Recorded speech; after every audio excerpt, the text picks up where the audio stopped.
tumatakbo po ako sa metro dahil open prayer daw po ako. Kaya tinawanan ko si Sid. Sabi ko, ikaw na lang mag-opening prayer. Malilate ako. So, tumatakbo pa ako dyan.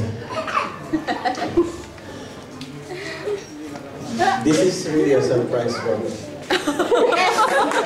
Hindi pa ako ng kambing dahil Para sa Martes. Pupunta kami Martes. Pupunta kami sa Martes. nagluluko Punta ako pa rin ng kami, may kambing eh.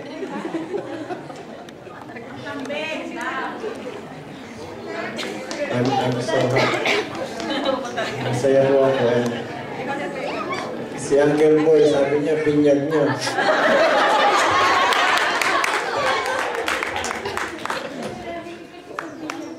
O kaya Maraming pa kasama. kanina umaga, pag-gising ko sa, kahapon, sabi ko na malangkit po ako sa Ibri. Kapag dating ko, sabi ko, Sister, nagplansya na kayo ng damit para bukas. Kasi pag Sunday, gusto ko po nakaprepare na. Sabi niya, naka-ready na. First time pong pinamlansya po. Hallelujah! Ito pong binili niya is, sabi ko, bakit isusuot ko na yan? Mag-opening prayer lang ako. Ang in-expect ko pong celebration is for next Sunday po yung celebration na alam ko. And kaya pala si Brother Leo, naka-Amerikana na.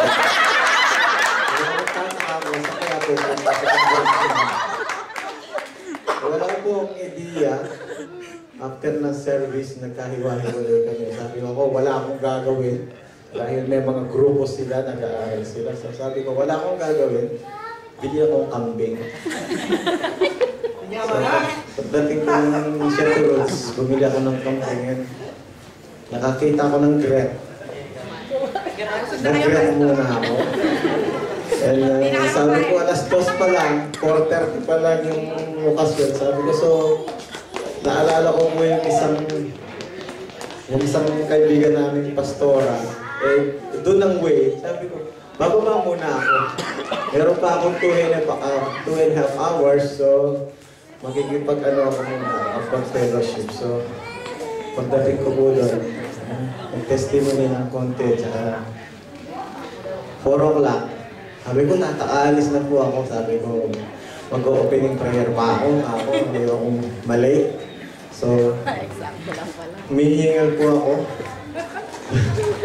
Tumawag sa laro mo. Sabi niya, ikaw na lang hinihintay. Alam ko po ito pag nagalit. Kaya, nanginginig na po ako. Understanding lang kayo, Pastor. Kaya tinawagan ko si Sisi. Ikaw na lang mag-opening prayer. And, this is a Surprise. Sa susunod na mag-50 ako yung ginamasa sa Okay, so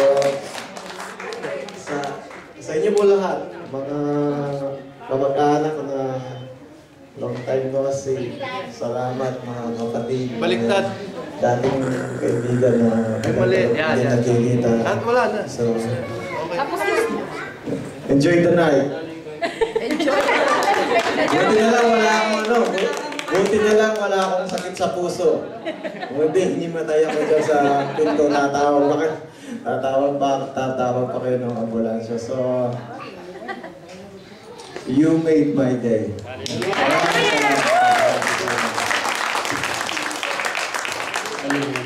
Yun po yung manalangin bago po tayo magpatuloy sa ating celebration. Salamat po, Ama. Salamat po. Tunay nga, Lord, na napakabuti mo, Lord, God, sa bawat isa sa amin, Lord. Pinupuri ka namin at tinataas at tinatakila sa aming buhay, Lord. Lord, we just want to thank you today, Lord God, that you had allowed this event possible, Lord. It is your wisdom, it is your favor. Lord, na kayo po, Lord God, ang nagdugtong-dugtong, Lord God, upang may sagawa namin itong gawain na ito, Lord. Apart from you, alam namin na wala po kaming magagawa, Lord. Lord, so You've said in your word that we have to put you first, Lord God. We have to put you first that you may be able to crown our efforts with success. Inuuna ka po namin sa gabing ito, Panginoon. Ikaw po ang aming pinaparangalan. Salamat po, Lord God, sa aming pastor, Lord. Sa napakabuting pastor, Lord God, na pinagkalog mo sa isa. Salamat po sa kanyang buhay, Lord. Lord, patuloy mo siyang pagpalain.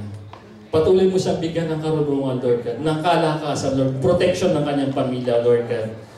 Salamat po, Lord, sa kanyang buhay na ginagamit mo po siya. Na nagiging tapat po siya sa iyong tawag sa buhay niya, Lord. Lord, patuloy mo siyang gamitin. Patuloy mong dagdagan ang kanyang karunungan sa 50th anniversary. Lord, it is a golden anniversary. It signifies gold. You had purified him. You had allowed him to go through fire in order for his heart to be purified. Lord, naging pure na po yung heart niya. You have been continually purifying his heart from this day forward. Salamat po sa kanyang buhay, sa kanyang pamilya, sa lahat ng mga mahal niya na nandito, Lord. Pagpalaan mo po ang gabi ito, Lord God. Pinupuri ka namin, Lord, at pinapasalamatan. Ayaw po magkaroon po kami ng katuwaan sa aming puso upang may celebrate namin na may kagalakan itong araw na ito, Lord. For this day is special. Hallelujah. In Jesus' name. Amen.